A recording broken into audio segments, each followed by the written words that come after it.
Welcome to the Nick Blevins Family Ministry Podcast. Our goal is to help you maximize your church's potential. You'll hear from top leaders in children's, student, and family ministry about the principles and practices they use.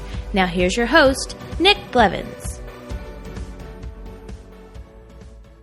Hey everybody, welcome to the podcast. It's episode 87, and in this episode I talk with Erin English of Westside Family Church, and we talk all about how they went from 250 volunteers to 400 volunteers. Now, maybe you don't have 250 people in your church, but imagine going from 25 to 40 volunteers or 8 to 15 or whatever it might be. All of us want more volunteers, but we also talk about how all of that, kind of the growth in the volunteer team, came out of some goal planning and goal setting and some different ways they did that at Westside Family and things that Erin learned. And so here we are at the beginning of a new year, if you're listening to this when it comes out. And how appropriate is it to talk about goals, and especially goals related to volunteer recruitment, of which we could all probably use more volunteers, right? So you'll love what Erin has to share. But before we jump into that interview, I want to talk to you about something else related to volunteers.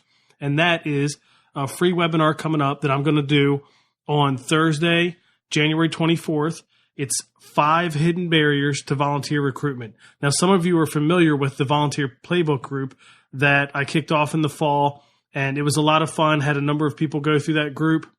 It's a 10-week course almost, in a sense, to help us all recruit more volunteers, and we did that in the fall. But one of the things we talk about in the course, in the group, are these hidden barriers. I just firmly believe that there are really 2 big things that are stopping most church leaders from recruiting more volunteers, and one is putting in the time and effort to actually recruit one-on-one and have the conversations and shoulder tap and all of that.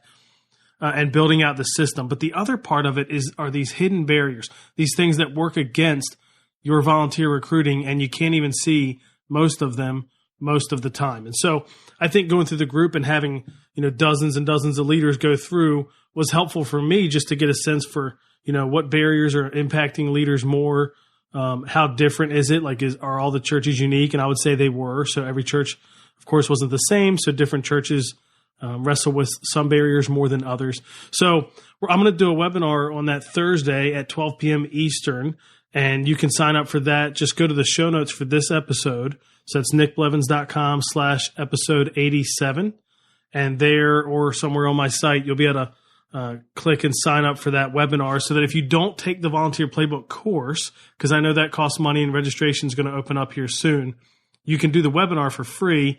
Figure out which one of these barriers is impacting your church the most, and then go to work on it. And you might even take the course or, do the webinar and decide, I might want to do the course too and join this thing with other people and kind of have the accountability of that. We obviously dive a lot deeper in the 10 weeks. We basically try to overhaul or upgrade your whole volunteer system with the focus on recruiting, training, and retaining more volunteers. So for the webinar, I hope you'll sign up. I hope you'll share it with friends. My goal is to be as helpful as I can and give all of us a glimpse into these hidden barriers that I think we miss sometimes and that really negatively impact our volunteering. But today in this episode, I get to talk with Erin, and she obviously broke through some barriers in growing their volunteer team from 250 to 400. And as you listen, I'd love for you to think about what are the key things, the decisions, the strategies, the tactics that they use that probably contributed the most to that growth in their teams. And then I'll say afterwards what I think it was as I heard it. So let's go ahead now and jump into my interview with Erin English of Westside Family Church. Today I'm joined by Erin English. Erin, welcome to the podcast. Hi, thanks for having me. You bet. Well, tell us a little about yourself, your family, and your church as we get rolling. I would love to. I'm Erin English. I've been married for almost 20 years. I have 4 kids, a 19-year-old, 15-year-old, 9-year-old, and a 5-year-old. And I go to Westside Family Church here in Lenexa, Kansas. And I am the kids ministry director overseeing early childhood at Westside. That is a broad range of ages in your kids there. You're getting generations. Yeah, you're getting every phase there is almost. That's awesome. Yes. There was a season when I had a kid in every ministry area in family ministry. That's awesome. So like, people just come to you like, okay, how are things working across the board? Because you have the best picture of, birth to college or however you talk about it. That's cool. That's fun. Yep. So people probably aren't going to put these two things together, and they definitely aren't if they haven't listened. But John Huber, your boss, was on the podcast in episode 44, which we looked up before we recorded because, I'm not that good to remember that, which is fun. I love John. He's awesome, good friend. I forgive him for being a Steeler fan, especially now in the playoffs when he's got a lot on the line here. But anyway, what's it like working with John? Why don't we peel that back real quick before we jump in? Gosh, it has been I've worked alongside John for about 10 years now, and it has been such a blessing. He has taught me so much about ministry and leading and relationships and sharing the gospel. I have too much to say about him. It's been a real blessing to serve with him. Okay, you didn't have to be all nice. You know what I mean? Because no, I'm just kidding. No, John's great. And we talked about kind of like your values, your family ministry values in the episode he was on, which who knows, maybe they'll seep into this conversation too. But that was helpful. I know I loved it. You have some great language, I think, around those values. So if anybody listened to that, they can go back and check that out. But we're going to talk about kind of a combination of things, a little bit about recruiting volunteers, how you all made some big headway there. Even goal setting. So, and kind of how they work together. Cause it sounds like your volunteer recruitment efforts, improved as a result of some goal setting. But let's start with the volunteer part. You did something every ministry leader would love. You almost or did double the size of your volunteer team. So tell us about that. What did that look like? How did that work? Well, great question. I really think that's like the $1 million question is, how do we get more volunteers? And honestly, this really started for me about 10 years ago when I did come on staff. I had kind of some stinking thinking about what it meant to be a ministry leader. So it started with changing the way that I looked at the volunteer leader. When I first came into vocational ministry, I looked at myself as the ministry leader and the volunteers as my helpers. And just sitting under John and reading some great books and standing next to some really smart people, I realized that my role was to clear the runway for the real ministry frontline leader, which is the volunteer. So my primary role became clearing the runway for those adult volunteers. So my ministry wasn't now to children, it was to the adult volunteers that led them. So once I got that like stinking thinking out of the way, it really, it just opened up the ministry for me. And I realized the potential for ministry to happen in all directions, both with the kids and their leaders. And ministry became exciting in a way I hadn't realized before. I was able to share opportunities to both experience life change and be a catalyst for it. And it was incredible. And then the other thing was I needed to sit down. I think everybody's goal, if you're in family or in ministry at all, is more volunteers. So I had to really sit down and develop a strategy for growing our volunteer team. What does more volunteers actually mean?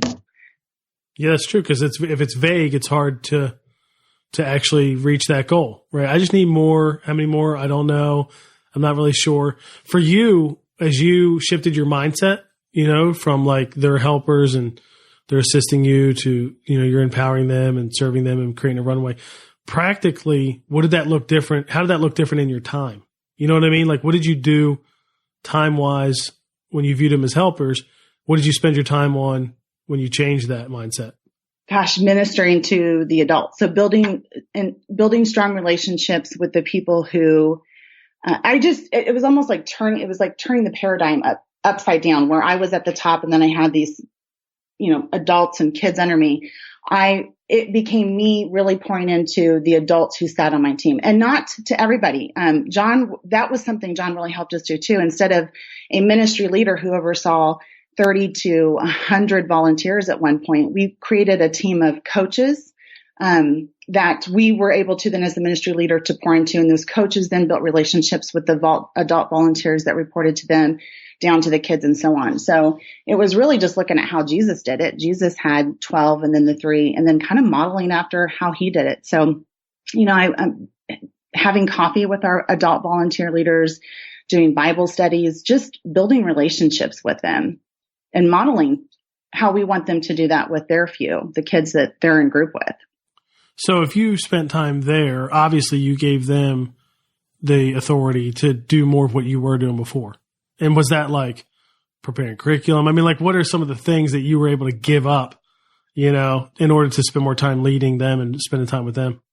Well, my goal really is to give away as much ministry as possible. Now, there are times when we have to, backfill different responsibilities, but really I want to give away as much ministry as possible. And I have a team of 6 different people who report to me too, who are on staff. And my instruction to them is always give away as much as you can. Your goal should be able to sit in the back of the room on Sunday and watch ministry happen without you. Now that will never happen. There's always fires that come up and things that we have to address, or positions that, someone's called in sick. And so we're going to be a small group leader or lead worship that morning, but that should never be where we start. We want to give away as much as we can. So yes, empowering the staff that reports to me and empowering them to empower the volunteers that sit on their team to give away as much as possible. Cause there's ministry in that. Like there's ministry that happens with the adults who I've never been,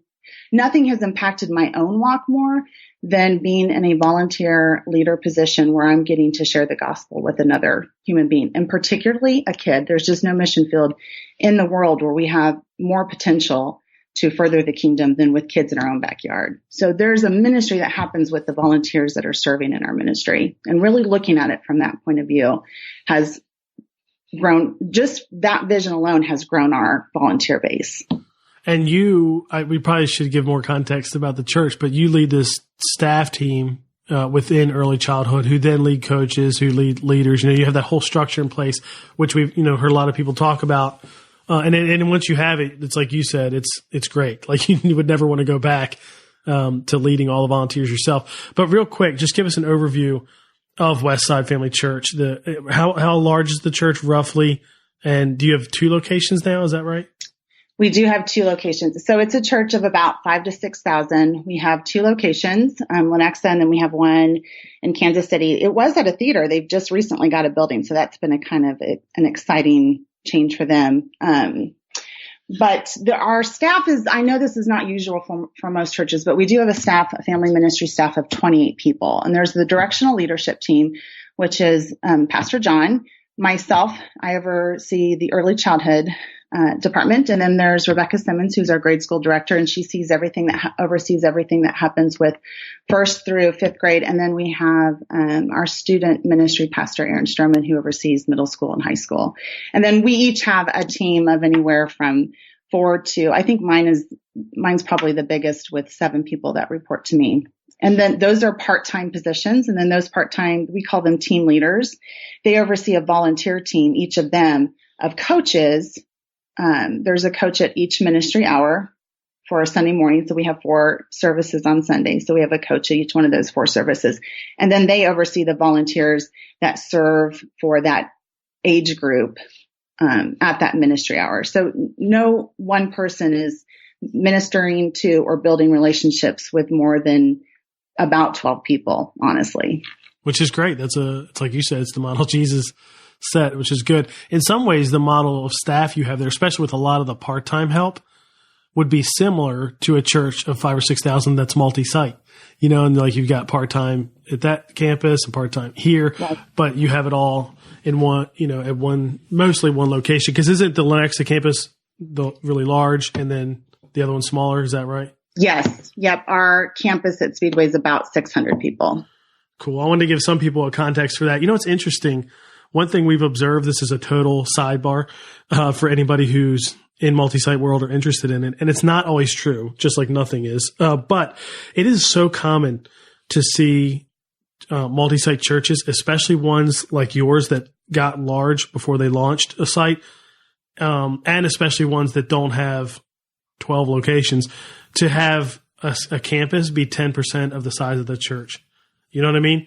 Like, yeah. It's sort of just something we've observed just by chance, where it's like, man, a lot of them have, and there are exceptions. Like one near us, they had 2 campuses that were exactly, each of them were 10% of the size of the church. And then they launched one in a permanent location in the most densely populated area that they draw from. And now it's 20%. So wow. There are always exceptions, but it's kind of funny how that pattern seems to be, common. You know what I mean? So if somebody's thinking about launching a campus, you probably need to think, are we okay with it being 10% of the size of the whole thing? So anyway, total sidebar. One of the things I want to ask you about though is you grew the volunteer team. You talked about how you approached it differently, empowered coaches, all of that, but you also created on-ramps, right? Yes. So, and that's something, that I love to talk about as well. In this volunteer playbook group we had just wrapped up, we talked about on-ramps and how you need some throughout the year. So I'm interested to hear, what were your on-ramps? How were the on-ramps? Which ones were your best ones? How did that work? Tell us about that. Yes. So changing my thinking really did help me. I was then able to cast a more compelling vision, but I needed a way to move people from the hallway, because we see a lot of people in the hallway, moms and dads, and but how do I move them from the hallway to the classroom? And so I had to sit down and really wrestle out, the goal of more volunteers and go, what does that mean? And create some on-ramps. And probably the most significant one that we created was, this is really simple, but a monthly orientation that it is on the calendar every month on the last Sunday of the month. Following our last morning service, so at 12:15, we're going to hold a 15 to 20 minute. We use the Orange curriculum, and in early childhood, it's called First Look. So we call it our First Look orientation, and it's on the calendar. We have a room reserved. We're going to be there whether no one shows up or 20 people show up, but we're having an orientation where you can come and just hear either from a parent's perspective what your kids are experiencing during their church program while you're at the adult service, or what it looks like to serve in the ministry. So it's not even geared at, we want more volunteers. It's just, come hear more about what's going on in kids ministry. So it's a first look into the ministry. It's a 15-minute orientation, and it really just honestly gives me a captive audience to share a compelling vision for why I think it's important to be a part of what's going on in kids ministry. So that monthly orientation was an on-ramp. And then it was looking at it and going, who do I invite to this? So parents became an obvious target. I see them in the hallway. And my experience in 10 years of ministry has always been that tapping on people's shoulders and inviting them from a personal invitation is going to be far more effective than our teaching pastor doing it from the stage. I'm going to give a more compelling vision for serving in student ministry, and I have the capability of just tapping on more shoulders and just inviting people to come in and participate, or even just hear about what their kids are experiencing.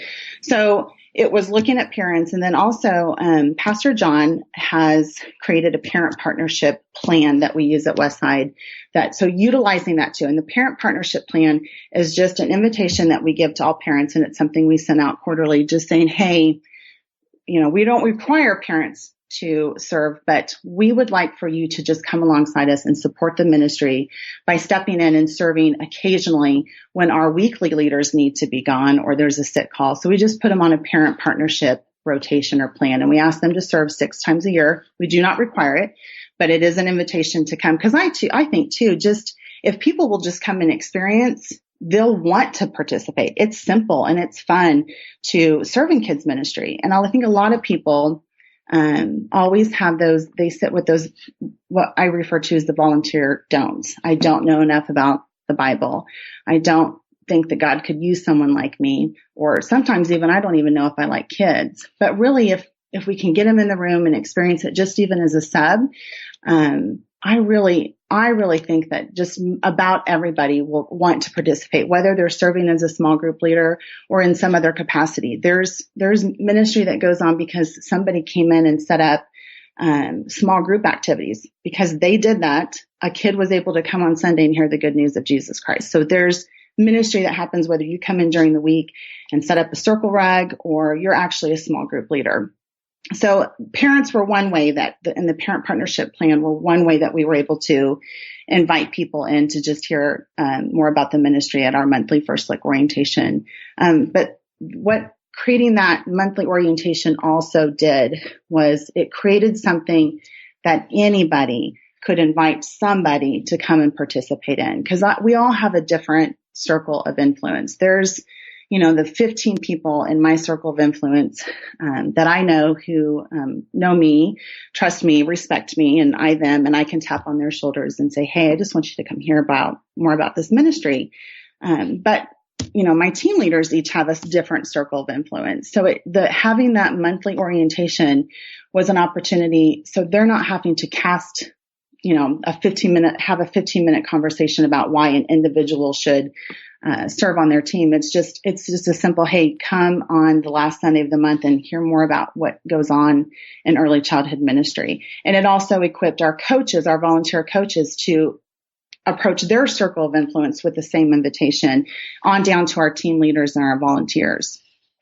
So having that monthly orientation increased our circle of influence because it empowered anybody and everybody to invite somebody to that monthly orientation. And if all of my team leaders and all of my coaches invited one person, there's 25 people at a monthly orientation. And I can give a compelling vision for why somebody or anybody could participate on some level in kids ministry. And then the last one was really narrowing our focus to the people who are gifted to be specifically small group leaders. That's really where our biggest need is. And how I did that is at Westside, we use something called a shape assessment. I'm sure that most churches have something that help a member of their church kind of unpack what their spiritual gifts are. So ours is the shape assessment. And what I did there was I looked at kind of our best, for instance, our small group leaders. What qualities do these 5 small group leaders who are really killing it, what do they have in common? Or for a team leader or a coach. And for instance, the coach, I found that our best 5 coaches all had the same spiritual gift of encouragement, which would not have been something I would have been looking for. So then I was able to show me everybody who's taken the shape assessment and has this gift of encouragement, and maybe that, they like kids, on their shape assessment. And then, so it gave me a pool of people to go and have a conversation with. Hey, I've noticed you have God-given talents that would really be an asset to our team. Would you come and have coffee with me? Or even again, inviting them to that monthly orientation. Come and just hang out with us for 15 minutes and just hear more about the ministry and what kind of opportunities are available to participate. If I have lots of questions about all these things that you shared, of course. I'm going to start with what you were just talking about. If somebody didn't take the shape assessment through you, and that's like Saddleback, I'm sure if somebody Googles, they could find it out, but like they have a good system there for that. If they didn't take it with you, like because they came to the orientation or whatever, that you're saying that's just part of something your church does, so that you could then go search. Like it's a part of like I'll call it the assimilation process, that if you get involved enough, it's somewhere along the line, you take a shape assessment. Yes, absolutely. So ours is our Get Connected. It's been called a lot of different things over the years, and I'm sure everybody has some sort of connection thing. Like it used to be called, ministry or membership 101, or it's that when people come, that's a monthly thing they hold too, where they just invite people who are attending Westside to come and hear more about Westside. And in the context of that, they share the shape assessment with the people to take to help them discern and then develop their spiritual gifts. So sometimes we get tapped on that way, but this was a way for me to use that shape assessment that most of our members have taken to pull on those spiritual gifts and qualities that made a good coach, for instance. Yeah. And then the orientations, one quick question, does every ministry do the same thing? Like, does elementary have a monthly orientation? Does student ministry? I'm just wondering. That's a great question. So I started this was about 2 years ago, when I started using a SMART goal worksheet, and unpacked it. And it was something that was just for me personally, overseeing the early childhood ministry. And I thought, I'm going to try, I need more leaders and I want to grow by 10%. At the time we had 250 volunteers on the early childhood ministry. So, working it through the specific, measurable, attainable, relevant, timely of a SMART goal, I said, I decided I'm going to try to increase our base by 10%, which is 25 leaders in a year. So I did that and had success. It became, I realized it did create something that anybody could bite to. And sometimes we would have one volunteer or potential volunteer or parent that would come to the orientation. I think our largest was 18 people came to an orientation, but who wouldn't want to increase their volunteer base by even one volunteer a month? So it blew my mind how having just a monthly orientation and then being intentional about inviting people to it, it increased. I mean, we went from 250 to 400 in 2 years, which far exceeded my goal of just 10%. Yeah. So after looking at that and having conversations with Rebecca, we decided this orientation is so simple, and it's really just, having a captive audience to share the vision of serving in kids ministry in any capacity with any age group. So this year we have decided we're still calling it First Look, because I've really felt like, well, first of all, people know what it is. But two, it really is just a first look into the ministry, but we're going to do it for all of kids ministry. So, and we have the same roles and the same values so it is a simple thing to move it from early childhood to grade school, but it is going to be for all grade school. And then the student ministry is a little bit different, how they do how they recruit and train their volunteers, just because of the role of small group leader for a middle school and high school student is a little bit different than a preschool or elementary one. Sure. But we are going to do this monthly orientation for all of kids ministry. Okay, cool. And then this one might be a little bit of a curveball question, but I know one thing people might be thinking is, okay, they're listening, your church is 5,000 to 6,000, and you had the most you got was 18, right? And they're thinking, well, my church is 500 or whatever, because that's one of the challenges with the monthly orientation is critical mass. And it doesn't have to be huge. Like you said, if you get one or, you can be great. What does it look like at the campus? Do you do the same thing there? Is it just smaller? Like, how do you know how that works there?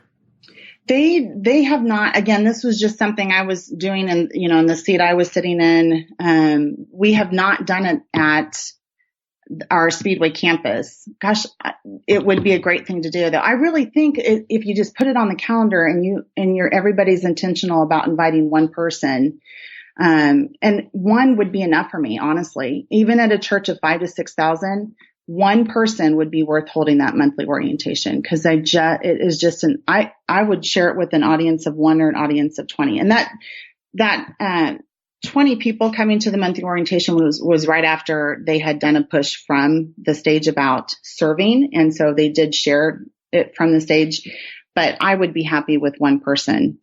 Sure. And what I would say is, I don't know what you think, but two approaches people can take. Like if they're listening and their church is 250 or it's 800 or whatever. One is you could do it church wide. So then you open the pool a little bit bigger. Yep. Well, actually there's 3 approaches. Another one, you could do it quarterly. So you're not going to get as much. Like I like the monthly, so I don't know if I'd do this, but that's an option. So you get a little more critical mass. And then the other option, which we almost did years ago, was it's the same exact thing, but it's like instead of building it like it's a class or an event, it's more of a conversation, and we give whoever's going to lead it, because our plan was to have even like volunteers could lead it, or if a staff led it, and it's more of like orientation with a tour, so that if it was, and you wear like separate shirts, whoever's leading it, wears like this different color shirt that's obvious, so that even you get a little bit of visibility too. That way, if it's one person, great, you're seeing the person with the green shirt, they're over there, first Sunday of every month. If it's 5 people, great. If it's one person, it's fine. If it's 15, it's fine. You know what I mean? So you mix in a tour, and it's not in a room with seating. Right. That way it was like a little scalable in case it was small. I love that. Just a random idea. But like your campus, for instance, could maybe consider that. But I agree. The on-ramps are huge, and that's a good one. That's been something that's been helpful for us too. Now, one last question about that before we jump into like some goal setting stuff. What exactly do you say in the 15 minutes? I mean, 15 minutes is short. So like, what are the key points? So looking at someone who's attending as either it's a parent who's just coming here more about what their kid is learning or what they're experiencing on a Sunday during the hour they're in ministry, or a potential new volunteer. We start, First Look has a little vision for their curriculum video. So we start by showing that. And that's a 1-minute video that does just a really great job of, what if a 4-year-old learns about, God loves me, God made me, Jesus wants to be my friend forever. Will it matter when they're 14? Will it matter when they're 24? So it just gives a really compelling vision for why teaching a 4-year-old about Jesus is important.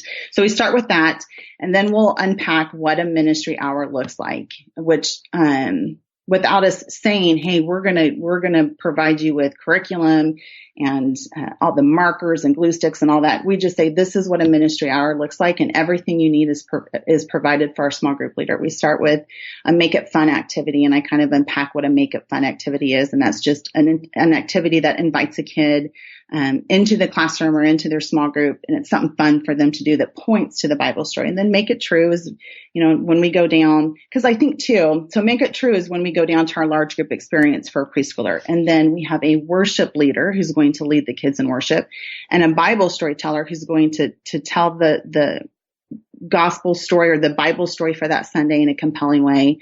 And then we're going to watch a short video, and then we'll come back to our class or to our small group and do some fun make it stick activities, which communicates, because again, a lot of those volunteer don'ts, I don't know enough about the Bible, or I'm not good at music, or I'm not good at telling a Bible story. It kind of takes the pressure off. We have volunteers who are gifted in that, are going to do that. You're going to go experience that with your small group and then come back. So we talk about what a ministry hour looks like. And then we say, but there are more opportunities than just a small group. There are people who come in during the week and, cut hats for the kids to decorate, or make Play-Doh, or, stock our diaper changing area.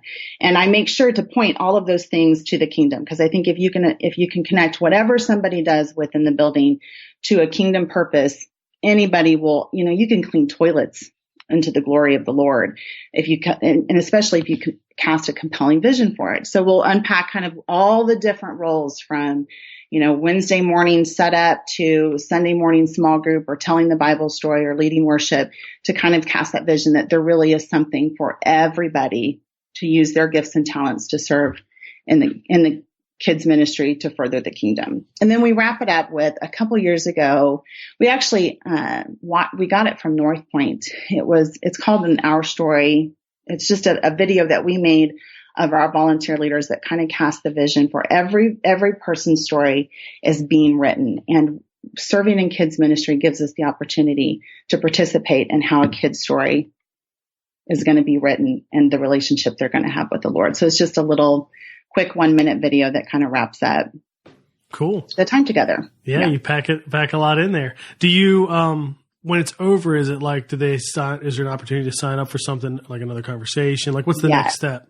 Yeah. So we do hand out a handout that kind of goes over what a ministry hour looks like. And on the backside has every single opportunity available to serve in the ministry. And then we have a little sheet. We call it our next step sheet. So it asks for their name and their phone number and an email.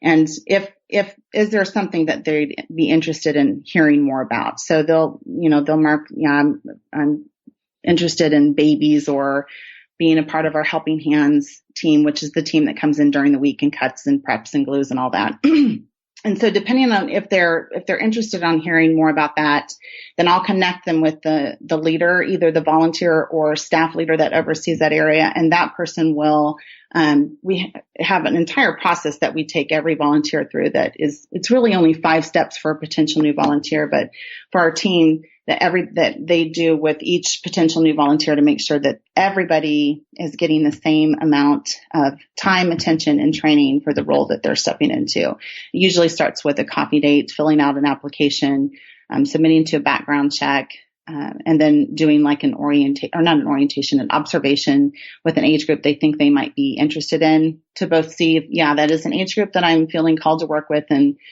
this hour works, or this group of volunteers I'm feeling connected to. So there's a process that we take them to, but depending on that next step sheet and what they check there, what they're interested in hearing more about, will help us determine where to funnel them to. Yeah. Now you mentioned that some of this, the growth, especially 250 volunteers to 400, which I'm sure everybody wants to hear more about, was a part of goal setting. And you mentioned SMART goals. And, we can kind of include that in the show notes for anybody that needs that. Some people are going to be familiar with that framework. I find that a lot of times, though, people don't follow the SMART goal format, and really the specific and the measurable. I find a lot of times it's like you said, I need more volunteers. How many? Right. More. like right. as many as you can get. You know what I mean? I see that a lot. I can't remember, just last week, I feel like I was having a conversation where I heard someone talk about a goal and I thought, that's too vague. You know, like it's probably not going to work. But so what does that look like? We're here at the beginning of the year.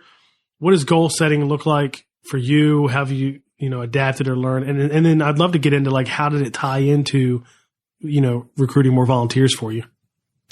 Yeah. So, I've been in the role of, kids ministry director for about 4 years. In the first 2 years, we had a process where we were setting goals, but again, like you said, we weren't making them measurable or attainable. And so I would get to the end of the year and we just weren't meeting our goals. And I didn't think that the right thing for me to do as a director was to micromanage people in order to reaching their goals. So I had never heard of a SMART goal. And I was, meeting with a professional coach at the time who had mentioned, hey, have you ever looked at your goal through a SMART and worked it through a SMART goal worksheet? I'd never heard of it. So I went home and Googled it and researched a little bit, and SMART stands for specific, measurable, attainable, relevant, and timely. And so I created, and I'd be happy to share it with you, a worksheet that I work every goal that I come up with, and I lead my team to do this too, where it just starts with, write down your goal in as few words as possible. So that for me was recruit more volunteers. And then I had to be specific, like, how am I going to reach this goal? Well, monthly orientations, the parent partnership plan and our SHAPE assessment, and then making it measurable. Cause how will I know if I don't make it measurable? How am I going to know at the end of the year that I met my goal? Because more volunteers, what is like you said, is that 1? Is it 100?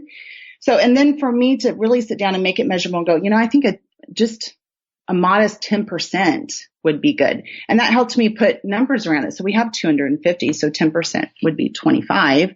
I think I could do that. And then making it attainable. What do I need to achieve this goal? What are some things that I need to learn more about? Who are some people that I can ask to support me in reaching this goal? And then finally, making it relevant. Why do I want to reach this goal? Well, that's pretty easy with more volunteers, to share the opportunity and blessing of serving and sharing the gospel with the most influential among us, kids. And then, timely. When am I gonna stop and go, okay, where am I on my goal? So just a mid-year and end of the year. But again, making it measurable and attainable really, really helped just put some parameters around that and reach the goal.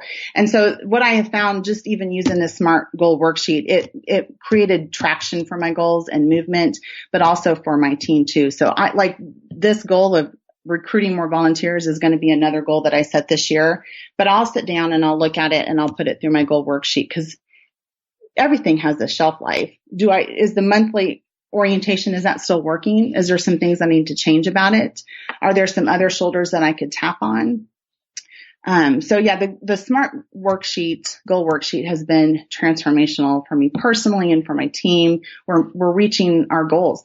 This past year, we're just now sitting down and reviewing last year. And this last year, every single person on my team met every single one of their goals. And I really contribute that to the SMART worksheet, and making sure that their goal was specific and it was measurable and it was attainable, relevant, and it was done in a timely manner. Here we are a year later and they've met all their goals. So we're really excited about setting goals this year and working them through that SMART goal worksheet again. Yeah, that's awesome. And we'll share that because you shared that. And so we'll put that in the show notes as well. You also had some documents we can share that we're probably not going to go into as much, but about like employee evaluations, supervisor evaluation, that kind of thing too, which could be useful in all of this at the beginning of the year here.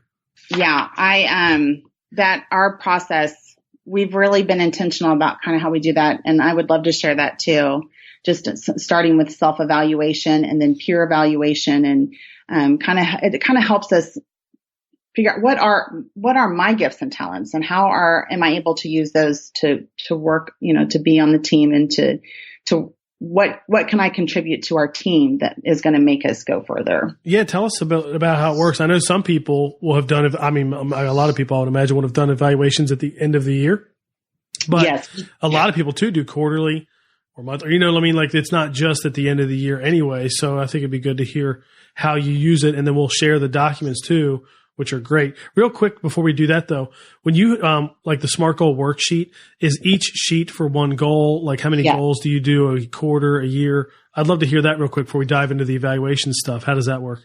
Yes, we do the SMART goal setting worksheet, one for each goal. And we set 3 professional and 3 personal goals. That's kind of our goal, if you will, is setting 3 personal and 3 professional. So I will have my team and I will work a goal worksheet for each one of our goals. Okay, cool. That's what I was wondering, and how many and all that stuff. That's really helpful. So walk us through a little bit of the evaluation stuff. What are the different pieces and how do they all work together? Yeah, we start our like the self-reflection evaluation process probably in about November, but we're not doing evaluations and we're certainly not goal setting in November and December just because it is the busiest time of year for family ministry with, you know, the special programmings we're doing for Christmas and, you know, just our Christmas Eve services. It's not a good time for us anyway to be setting goals, but we start with just some self-reflection, so John will send me and I will send to the people who report to me just some, you know, what do you feel are your top 3 gifts and talents? What do you think are your 3 accomplishments this year? What do you think were some challenges that you had this year, to really begin to help me too, and to the people who report to me, just really be reflective over the last year. What we were able to do, what was challenging. And then also for the people that report to me, make a list of the following things I can do to help you. What am I doing that is helpful? What should I stop doing? What do I need to start doing, to making sure that I'm really leading them in a way that's going to help them reach their goals? So we start with that self-reflection. We'll have a one-on-one meeting where we kind of talk through that. So John will be able to speak into that for me, and I'll be able to share kind of, you know, what I thought were accomplishments, and he'll be able to speak into that. But after that, we do a formal evaluation, but nothing, by that point, nothing should be a surprise. We've already had conversations about, you know, where I was learning, where I probably need to spend some more time focusing, so that, formal evaluation, there shouldn't be anything on there that's too big of a surprise. But from there, and by the time we've had an evaluation and some self-reflection, hopefully we're starting to have, you know, figure out kind of what my personal professional goals should be for the year. So I will come to John with, these are the 3 things that professionally I would like to, these are hills I want to take this year. And he'll speak into that for me, and either we're on course or we need to make some adjustments. And once we've kind of landed on, you know, 3 basic goals, more volunteers, maybe more student volunteer engagement this year, from there, I'll work them through a SMART goal. And then I'll have another conversation with John, and we'll kind of look at that. And the people that report to me, I'll have a conversation with them. Okay. And the other thing to mention, I think this is okay, is that when we share the documents too, one of your SMART goal sheets is the one you filled out for volunteers. So they can even see like the blank version and then like your version. Is that cool? Yes. Okay. Yeah, absolutely. That would be helpful. People enjoy that. And cause I like all the different pieces of that sheet that, you know, it asks like who you're going to get help from. Like those are all things that we probably don't think enough about that are really important. You know, we need to think about if we're going to reach our goal for sure. So what goals do you have, or do you think you're going to have this upcoming year? I mean, if now is kind of like the season for that, I'm just interested to know what is it going to look like in early childhood. Well, so we're still working through and developing that. It certainly will be recruiting more volunteers. I want to grow. We're always going to have a need. We want to grow our church. We want to grow our influence. So it will always be recruiting more volunteers, but I will work it through a new, fresh, worksheet, because there's other ways. There's more than one ways to skin a cat. So I'm, really looking forward to maybe trying some new things, and that will be one of my goals. And then I'm student volunteer engagement. Like, we have a lot of students that are engaged, but I think we can do better. So I really wanted this year look at how can we help mobilize the faith of our teenagers to serve in ministry, both for early childhood and grade school. we're doing it, but I think we can do it better.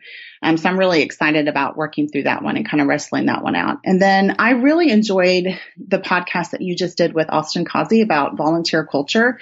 It's one thing to recruit volunteers, but how do we keep volunteers? Yeah. And so creating a really dynamic volunteer culture where we're making sure that they're being fed and loved on, and we're building relationships with them, and just creating something that people want to be a part of for the long haul is something I'd really like to look at this year. So those are kind of where I'm thinking. I'll have some more conversations with Pastor John and probably work those through the SMART goal setting worksheet and see what comes of it. But that's kind of where I'm leaning so far.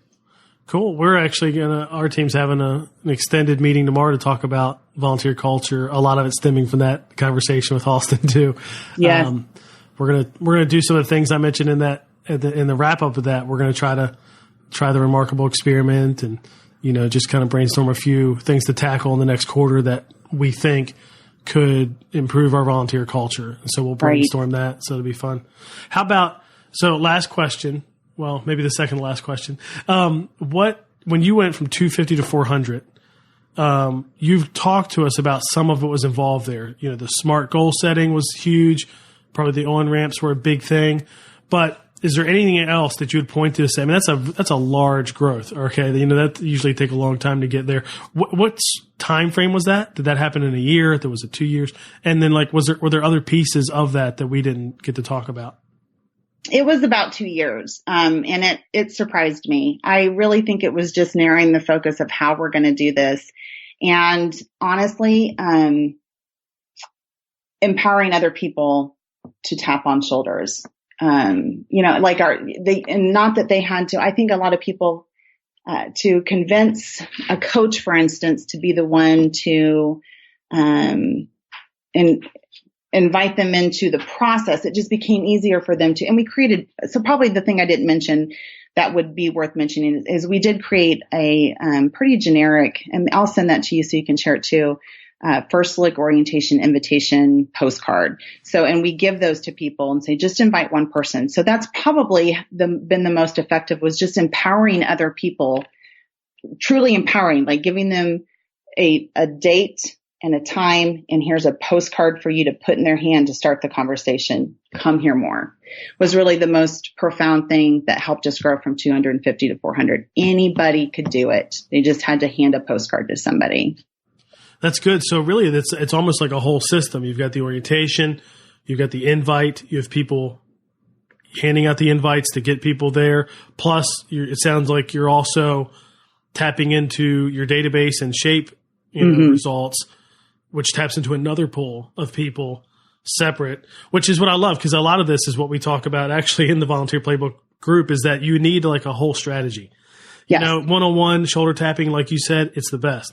But what are your on-ramps? Are there some, I call them boosts, is there a stage thing once a year? Is there some specific event they can sign, volunteer for that's kind of like a easy first step, So that, I think maybe that's part of it, is you have just a comprehensive plan, strategy, which is great.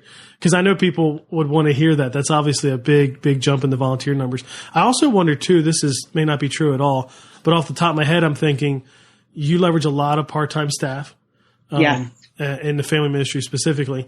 So, and there are disadvantages, right? Sometimes that means office hours are crazy, or, it's just harder for you because you have more direct reports, having, let's say 8 20-hour people as opposed to 4 full-time folks. But one advantage is that is more people that have more connections. So if you, challenge your staff, we need to get more invitations to First Look. There's more people to do it. You know what I mean? At the end of the day, it doesn't take that much time. So it's not like the full-time person would have more, a bigger advantage, right? It's easy. It takes almost no time to invite people with a card. So anyway, just a random thought. I don't even know if that's true, but that could be a benefit there. Absolutely. It's true. Well, that's true just for Sunday too. With those part-time, 8 part-time versus 4 full-time, it does increase our influence just for the relationship's sake alone. There's just more people to have conversations with. Oh yeah. So that is absolutely true. But we'll give those postcards to our small group leaders and say, hey, I think you might know somebody who could do what you're doing. Here's a postcard. Invite them. Yeah. So if everybody invited one person, we've got a full orientation. Yeah, and you could do that. We've done that before. That's one of the boost ideas I mentioned, is that you get everybody to recruit and, for like a short period. We've done that before in kind of like a one-off thing, but you could even make it rhythmic, like it's 4 times a year or 2 times. Yeah, absolutely. Like you certainly can't do it every month. People like turn you off, you know what I mean? Like just cut out, but get them twice a year or something.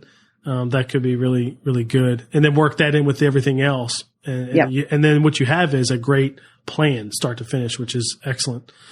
Well, cool. Yep. This has been really helpful. How can people connect with you? Because we'll share all the documents you talked about, but they might have questions or want to know a little bit more. The other thing too is we didn't really talk at all about preschool ministry, and John says you're pretty much amazing. So like if people have questions about preschool ministry, because that's what they do, they can always ask you about that. But how could they get in touch with you? Absolutely. I would love for people to reach out and connect with me. I have never been the smartest person in the room, and you shouldn't. You just look for the smartest person and you stand next to him long enough to introduce yourself. So I love connecting with people, and your mastermind groups have been phenomenal. I've really enjoyed getting to know some new friends in mastermind. But if anybody wants to reach out and connect with me, you can always email me. My email address is my first initial last name, so English at westsidefamilychurch.com. And I'm on Facebook and Twitter and Instagram. It's just Erin _ English, and either one of those. So yeah, awesome. I would love to connect. Cool. Well, Erin, I really appreciate you taking the time to walk this through. Love that you grew your volunteer team from 250 to 400. That's pretty awesome.